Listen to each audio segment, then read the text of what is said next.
Hello बच्चों, कैसे हैं आप। आज मैं आपके लिए लेकर आई हूँ मोगली की कहानी। बहुत सालों पहले की बात है। गर्मियों का मौसम था। एक दिन जंगल में सभी जानवर आराम कर रहे थे। अच्छे से आराम करके शाम के समय भेड़ियों का एक झुंड शिकार के लिए निकला। उनमें से एक दारुका नाम के भेड़िए को कुछ दूर जाते ही झाड़ियों से बच्चे के रोने की आवाज़ सुनाई दी। भेड़िया जब झाड़ियों के पास जाकर देखता है तब उसे एक बच्चा दिखाई देता है। वह बिना कपड़े के जमीन पर था।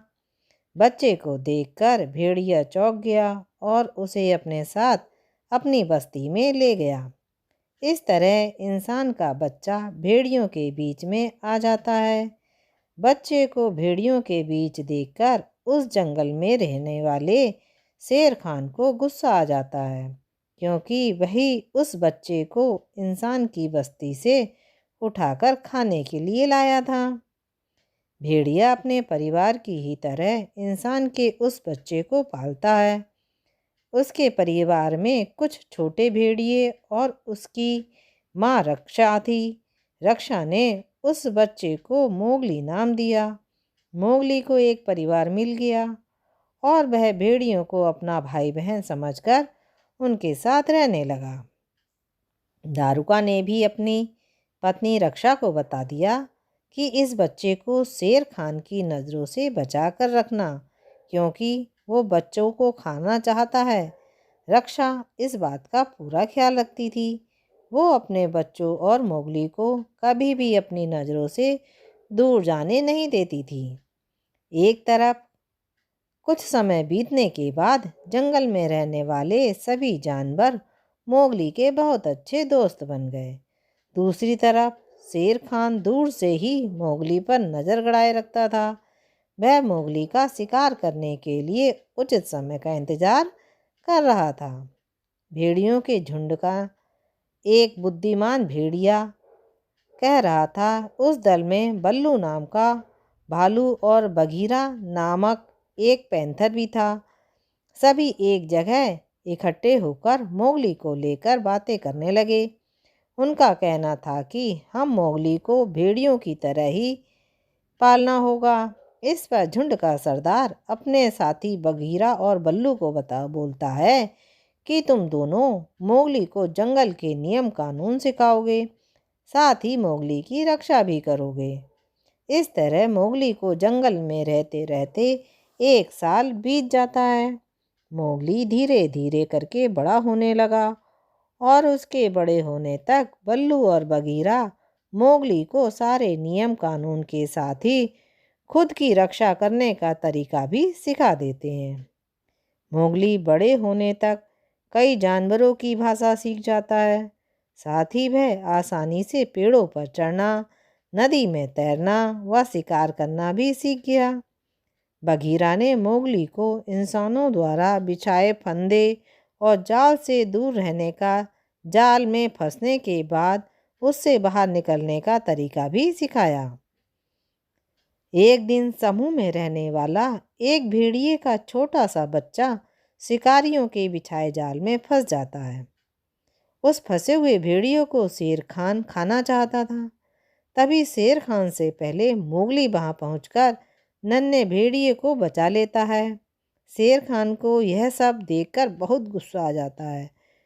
फिर शेर खान कुछ दिनों बाद मोगली को पकड़ने की कोशिश करता है, लेकिन वो उसे पकड़ में नहीं आता है। गुस्से में शेर खान फैसला लेता है कि वो मोगली को पकड़ने के लिए बंदरों की सहायता लेगा। सारे बंदर जंगल के दूसरे हिस्से में रहते थे। वो सारे बंदर काफ़ी खतरनाक थे। शेर की बातें सुनकर बंदरों का राजा मोगली को पकड़ने के लिए तैयार हो जाता है। बंदरों का राजा अपने सारे बंदरों को मोगली को पकड़ने का आदेश देता है। एक दो दिन कुछ बंदर मोगली पर नज़र रखते हैं और सही समय मिलते ही मोगली को पकड़ लेते हैं और उसे घने जंगल में एक पहाड़ी पर ले जाते हैं। मोगली सोच रहा था कि उसके पहाड़ पर होने की बात बगीरा व बल्लू को पता चल जाए। तब उसे आसमान में उड़ता हुआ एक चील दिखाई देता है। मोगली उस चील को आवाज़ लगाकर कहता है कि तुम मेरी मदद कर दो, मेरी यहाँ होने की खबर बगीरा और बल्लू को दे दो। उन्हें कहना कि मुझे बंदरों ने यहाँ कैद कर रखा है। चील ने जैसे ही मोगली की बात सुनी तो वो जंगल की तरफ बगीरा और बल्लू के पास पहुँच गई। बगीरा और बल्लू को मोगली की जानकारी मिलते ही वे अजगर की सहायता मांगने पहुँचे। शुरुआत में अजगर ने मना कर दिया, बगीरा और बल्लू को मना कर देते हैं। फिर वो मोगली के बारे में बताते हैं। मोगली के बारे में जानकर उनकी सहायता करने के लिए वो राजी हो जाता है। सभी मोगली को बचाने के लिए निकल पड़ते हैं। बगीरा और बल्लू बंदरों के इलाके में पहुंच जाते हैं। वहां पहुंचकर तीनों छिपकर देखने लगते हैं। तीनों देखते ही कि वहां सैकड़ों बंदर हैं।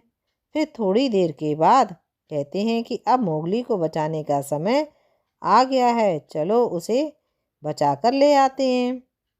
तभी तीनों बंदरों पर हमला कर देते हैं। बगीरा अपने पंजों से बंदरों पर वार करता है, जिसके दर्द से बंदर चिल्लाने लगते हैं। तभी कुछ बंदर बल्लू पर टूट पड़ते हैं। यह देखकर अजगर आता है और बंदरों को पूंछ से मारने लगता है। उसके बाद बंदर डरकर भाग जाते हैं। फिर तीनों चैन की सांस लेते हैं और मोगली को बचाकर ले आते हैं। मोगली दौड़कर पेड़ के पीछे छिप जाता है। फिर अचानक से बंदर हमला करके बगीरा को घेर लेते हैं।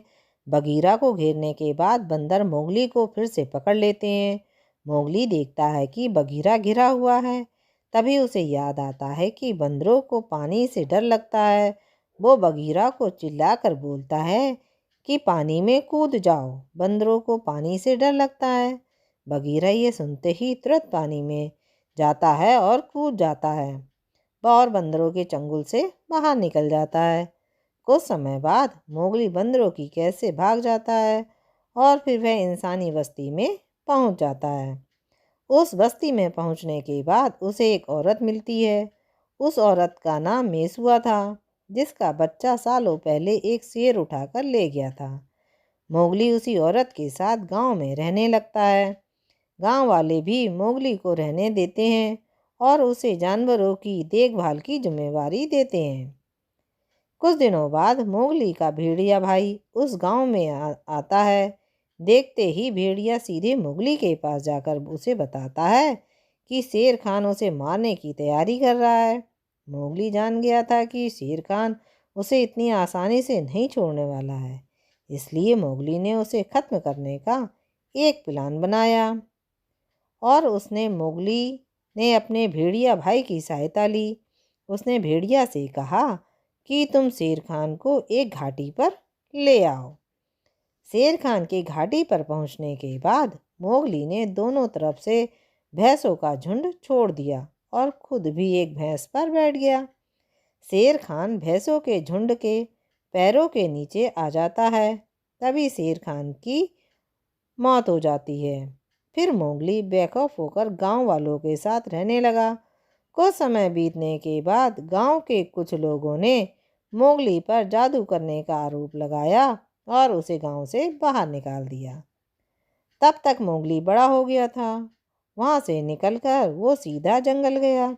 वहां रहते कुछ समय बीत गया और कि उसे भेड़िया भाइयों और बहनों की मृत्यु हो गई थी। वह अकेले उदास घूमने लगा। तभी उसकी मुलाकात दोबारा मेसुआ से होती है। मोगली अपनी सारी कहानी मेसुआ को बताता है। मेसुआ को यह यकीन हो जाता है कि उसके जिस बेटे को शेर उठाकर ले गया था वो मोगली ही है। मेसुआ अपनी कहानी मोगली को बताती है और फिर दोनों साथ में रहने का फैसला करते हैं। इसके बाद मोगली इंसानों की बस्ती में खुशी खुशी रहने लगता है और समय मिलने पर जंगल जाकर अपने दोस्तों से मिल आता है। बच्चों, इससे हमें शिक्षा मिलती है, हौसला रखने पर हर मुश्किल दूर हो जाती है। साथ ही हर इंसान को पशु पक्षियों संग प्यार से पेश आना चाहिए। वक्त पड़ने पर वो दोस्त बनकर मदद कर सकते हैं। बच्चों, आपको मेरी कहानी कैसी लगी? अच्छी लगी तो जल्दी से सब्सक्राइब कीजिए, लाइक कीजिए, शेयर कीजिए। फिर मिलेंगे नई कहानी के साथ। बाय।